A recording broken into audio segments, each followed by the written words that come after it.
دین بھی مطلوب ہے، دینداری، اور دین پر استقامت بھی مطلوب ہے۔ انما الاعمال بالخواتیم، اعمال کا مدار خاتمے پر ہے۔ دین نصیب ہو جائے پھر استقامت کی ضرورت ہے، ورنہ پھر ہدایت کے بعد بھی دل ٹیڑھا ہو جاتا ہے۔ کلام پاک میں دعا ہے، ربنا لا تزغ قلوبنا بعد اذ ہدیتنا وہب لنا من لدنک رحمہ انک انت الوہاب۔ یہ ہمارے پروردگار ہمارے دلوں کو ٹیڑھا نہ ہونے دے بعد اس کے کہ آپ نے ہمیں ہدایت عطا فرمائی، اور ہبہ کر دیجیے اپنے پاس سے رحمت، بے شک آپ بہت عطا کرنے والے ہیں۔ تو یہ رحمت کون سی رحمت ہے؟ استقامت علی الدین اور ایمان پر خاتمہ۔ اللہ سے ہم یہ بھیک مانگ رہے ہیں کہ دین پر استقامت عطا فرما دیجیے اور ایمان پر خاتمہ عطا فرما دیجیے۔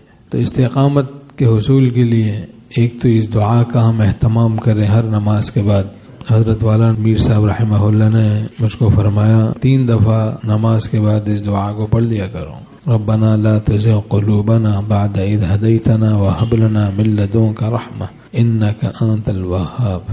تو استقامت کے لیے اس دعا کا اہتمام ضرور کریں ہم، اور اصلاح کے لیے حدیث پاک کی یہ دعا اس کو ہم معمول بنائیں، یا حی یا قیوم برحمتک استغیث اصلح لی شأنی کلہ ولا تکلنی الی نفسی طرفۃ عین۔ عجیب دعا ہے، یا حی یا قیوم اس میں اعظم ہے۔ اب دعائیں ہم لوگ سنا دیتے ہیں، سن لیتے ہیں، لیکن مانگتے نہیں ہیں۔ یا حی یا قیوم، یہ زندہ حقیقی سنبھالنے والے، برحمتک استغیث، آپ کی رحمت سے استغاثہ ہے، آپ سے آپ کی رحمت کی بھیک مانگتے ہیں۔ اصلح لی شأنی کلہ، میری ہر حالت کی اصلاح کر دیجیے۔ ولا تکلنی الی نفسی طرفۃ عین، پلک جھپکنے کی دیر کے لیے بھی مجھ کو میرے نفس کے حوالے نہ کیجیے۔ تو پلک جھپک میں ظالم وار کر دیتا ہے، نفس ایسا ظالم اندر بیٹھا ہوا دشمن ہے، اس کو لگام دینا اصلاح ضروری ہے۔ ہمارے شیخ رحمۃ اللہ نے فرمایا ہماری استقامت ان کی استعانت کی محتاج ہے۔ ایاک نعبد و ایاک نستعین، آپ ہی کی ہم عبادت کرتے ہیں، آپ ہی سے ہم مدد مانگتے ہیں۔ ہماری استقامت آپ کی استعانت کی محتاج ہے، مدد کی محتاج، توفیق خداوندی کا محتاج ہے۔ توفیق ہوگی تو عمل ہوگا، ورنہ تو عمل نہیں کرتا آدمی۔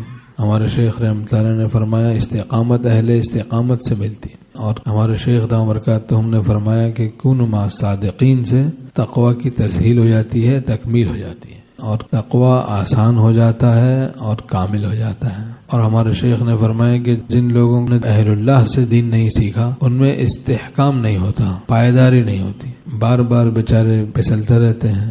اہل اللہ کی صحبت میں علم پر عمل کی توفیق ہو جاتی ہے، گناہوں سے بچنے کی فکر اگر نصیب ہو جائے کسی کو، یہ بہت بڑی نعمت ہے۔